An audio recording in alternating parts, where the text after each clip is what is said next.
সবকিছুই সম্ভব। ফ্রিজবন্দি জেঠিমার মৃতদেহ রেখে বিয়ে করতে গেল পাত্র, ফিরলেন নতুন বউ নিয়ে। বাড়ি থেকে কিছুটা দূরে এলাকারই একটা ক্লাব ঘরে ফ্রিজের মধ্যে রয়েছে দাসপুরের চাঁইপাট বেলডাঙ্গা গ্রামের বাসিন্দা রীতা আলুর মৃতদেহ।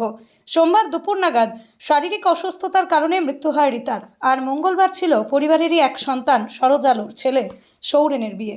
সম্পর্কে সৌরেনের জেঠিমা হয় রীতা। ফ্রিজবন্দি মৃতদেহ রেখে বিয়ে করতে গেছে সৌরেন। জানাজানি হতেই গোপন কথা ছড়িয়ে পড়েছে এলাকায়, শুরু হয়েছে জোর শোরগোল।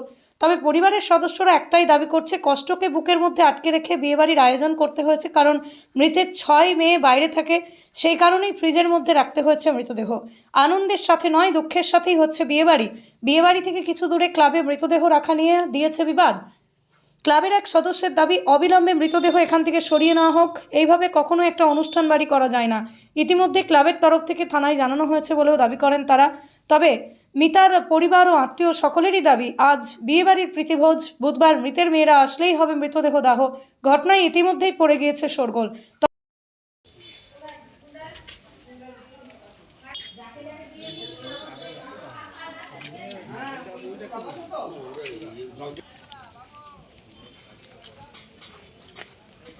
এইসব বলতে দেখুন, অনেকে অনেক কিছু বলছে, আমাদেরও খারাপ লাগছে। আমারও কাকিমা, হ্যাঁ, আমারও দেওরের বিয়ে, এদিকেও কাকিমা, ঠিক আছে। কিন্তু আজকে তার জামাইরা, তার মেয়েদের, তার বড় মেয়ে আসছে, আজকে ছোট জামাই আসছে, তারা সব বাইরে। তারা বলছে যে আমার মায়ের বাবার কেউ নেই, ভাগাড়ি আছে ঠিক কোথায়, কিন্তু আমরাই তো তাদের সব, আমরা থাকবো নি, তোমরা দাহ করে দিবে, তো তোমরা কোথাও রাখার ব্যবস্থা করো। সে তার দাদাকে বললো, তার দাদা বললো আচ্ছা ঠিক আছে, আমি দেখছি, তোদের যতটা করতে পারি আমি সাহায্য করব। এই কারণে এখানে রাখা। হ্যাঁ, এমনকি সেই সাথে থাকা, খাবার কিনে দেওয়া, মানে বিয়ে বাড়ির সমস্ত আইটেম হয়ে গেল, মানে তারপর এরকম দুর্ঘটনাটা ঘটে। আই বড় ভাতের দিন এই দুর্ঘটনাটা ঘটেছে, এবং সে নিজে বিয়ে স্থলেও গেছে, সকালে চান করেছে, বিয়ে স্থলেও গেছে, তার দেওরের সঙ্গে কোথাও বলেছে ধারে যে আশীর্বাদী দেরি আছে, তো আমি বাড়ি থেকে ঘুরে আসছি তোমার দাদার সঙ্গে তাকে খাবারটা দিয়ে। তার মেয়ে ফোন করেছে, তার মেয়ের বাড়ি যেতে যেতে রাস্তায় দুর্ঘটনাটা হয়েছে। মেয়ের বাড়ি গেছিল, মেয়েকে ফোন করেছে, বলছে যে এরকম তার মেয়ের বাড়ি যেতে যেতে রাস্তায় দুর্ঘটনাটা হয়ে গেছে। আচ্ছা, আরেকটা বিষয় বলুন না, এই যে দুঃখের মাঝে এই যে একটা বিয়ে বাড়ি হচ্ছে, কতটা আপনারা কষ্টটাকে চেপে রাখছেন মনের মধ্যে?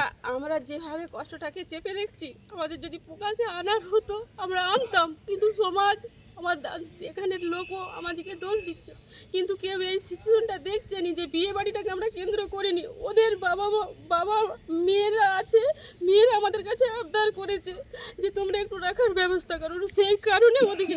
যার বিয়ে হচ্ছে সে কে হয়, যিনি মারা গেছে? যে মাঝে দেওর পো হয়, হ্যাঁ, যে মারা গেছে হচ্ছে দেওর পো হয়।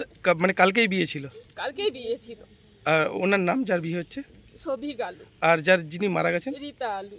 রীতা আলু জেঠিমা হয়? হ্যাঁ, জেঠিমা হয়। আপনি কে হন? আমি, আমার খুড় শাশুড়ি হয় এটা, আর যে বিয়ে হচ্ছে সে আমার দেওর হয়। আপনার নাম? আমার নাম সরস্বতী আলু।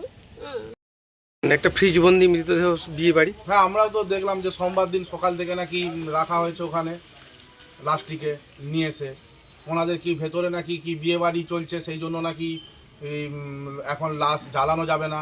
তো আমার কাছে কথা হচ্ছে জ্বালানো যাবে না, ঠিক আছে, একটা বিয়ে বাড়ি শুভ জিনিস, একটা বিয়ে কমসে কম ঠিক করতে গেলে 3-4 মাস 6 মাস আগে থেকে বিয়ে ঠিক হয়, ভালো জিনিস, ডেট একটা হয়ে ফিক্সিং হয়ে কাজ হচ্ছে, ভালো জিনিস।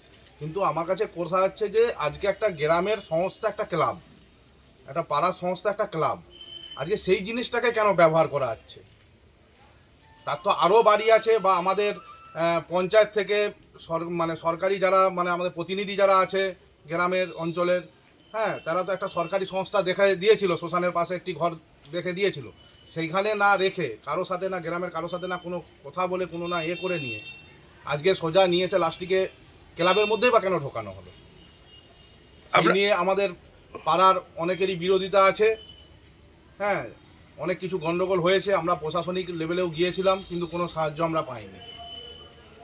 আপনারা কি কোনো সাহায্য পাইনি? আমরা চাচ্ছি যে ঠিক আছে, ওনাদের বিয়েটা মানে হওয়ার জন্য ওনারা মানে রেখে দিয়েছে লাশটাকে, ঠিক আছে, কিন্তু বিয়ে তো কালকে রাত্রে সমাপ্ত হয়ে গেছে। তো আমরা চাচ্ছি যে লাশটিকে আজকে যেন দাহ করে দেওয়া হয়, না হলে লাস্টিকে আমাদের এই ক্লাব থেকে লাস্টিকে সরিয়ে নিয়ে যায়। আপনি কি ক্লাবের সদস্য? হ্যাঁ, আমিও ক্লাবের সদস্য। ক্লাবটার নামটা কি? Netaji sporting club. আপনার নাম? আমার নাম তরুণ সামন্ত। কাজ করা যাবে না, যাবে না।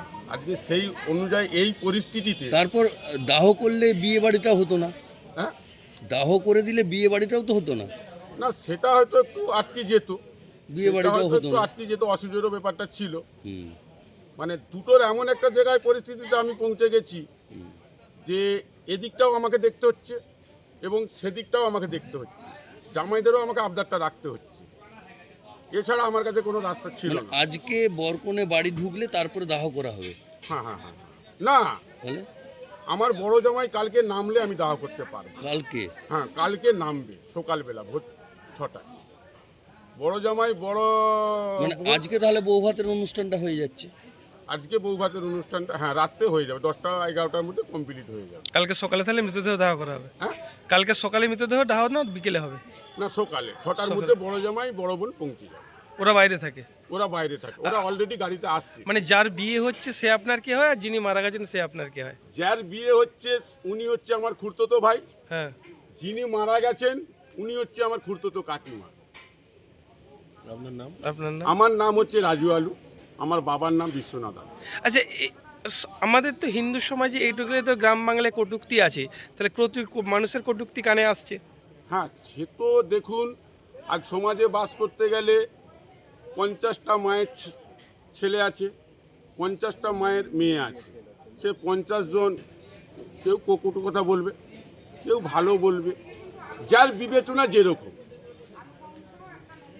এবার আপনারা এসেছেন, আপনারা একটা বিচার করে দেখুন এই পরিস্থিতিতে আমাদের কি করা সম্ভব কি সম্ভব নয়।